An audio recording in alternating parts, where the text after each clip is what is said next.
नमस्कार, मी पंजाब डक. राज्यात आता सविस्तर सांगतो. मुंबईला देखील मुंबई, इगतपुरी, नाशिक, नंदुरबार, धुळे, जळगाव ह्या पट्ट्यात देखील काही ठिकाणी अतिमुसळधार पाऊस पडणार आहे. कुठं मुसळधार, कुठं रिमझिम, कुठं पेंडोलचा पाऊस पडणार आहे. म्हणून शेतकऱ्यांनी आणि जनतेने हा अंदाज लक्षात द्यायचा.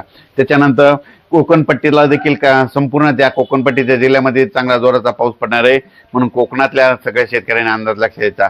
पश्चिम महाराष्ट्रामध्ये सांगली जिल्हा, सातारा जिल्हा, पुणे जिल्हा, अहिल्यानगर, सोलापूर जिल्हा, धाराशिव जिल्हा ह्या सगळ्या जिल्ह्याला सांगू इच्छितो की काही ठिकाणी अहिल्यानगर मध्ये देखील मुसळधार पाऊस पडणार आहे. कारण की आतापर्यंत अहिल्यानगर भागामध्ये काही जे भाग आहे समजा त्या भागामध्ये पाऊस पडलेला नाही. पण ह्या पावसामध्ये अहिल्यानगर भागात सगळीकडे शेतातून पाणी बाहेर निघणार, ओढी नाले, नदी नाले एक होणार आहे.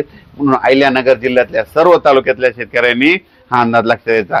साताऱ्याकडे देखील सातारा जिल्ह्यात खूप मोठा पाऊस पडणार आहे. सातारा जिल्ह्यातल्या शेतकऱ्यांनी हा अंदाज लक्षात द्यायचा.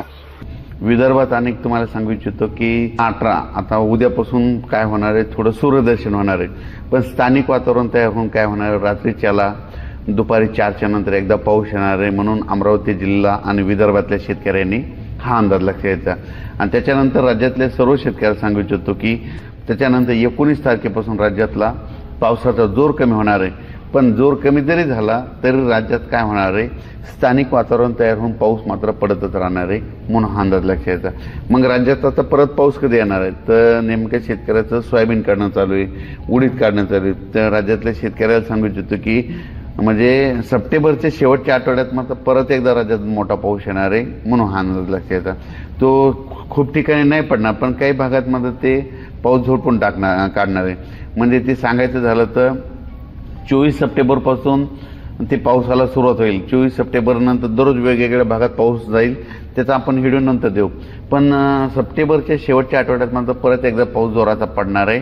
म्हणून हा अंदाज लक्षात घ्यायचा. मात्र मराठवाड्यातला पाऊस हे कायमस्वरूपी राहणार आहे.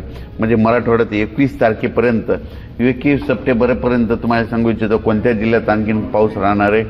लातूर जिल्ह्यामध्ये पाऊस राहणार आहे, परभणी जिल्ह्यामध्ये राहणार आहे, नांदेड जिल्ह्यामध्ये राहणार आहे, हिंगोली जिल्ह्यामध्ये राहणार आहे, जालना जिल्ह्यामध्ये राहणार आहे, बीड जिल्ह्यामध्ये राहणार आहे, अहिल्यानगरकडे राहणार आहे, सोलापूरकडे राहणार आहे. ह्या पट्ट्यात मात्र आणखीन 19 तारखेपर्यंत दररोज वेगवेगळ्या भागात, आता लय खूप काही मोठं नाही पण दररोज एकदा हजेरी लावून जाणार आहे. या जिल्ह्यात मात्र एकदा हजेरी लावणार आहे. म्हणून हा अंदाज लक्षात घ्यायचा. त्याच्यानंतर कोकणात देखील पाऊस आणखीन 17, 18, 19 3 कोकणपट्टीमध्ये सांगायचं झालं कुडाळपासून ते नाशिकपर्यंत ते पाऊस देखील चालू राहणार आहे. म्हणून हे अंदाज लक्षात घ्यायचा. उत्तर महाराष्ट्रात देखील तशीच परिस्थिती राहणार आहे.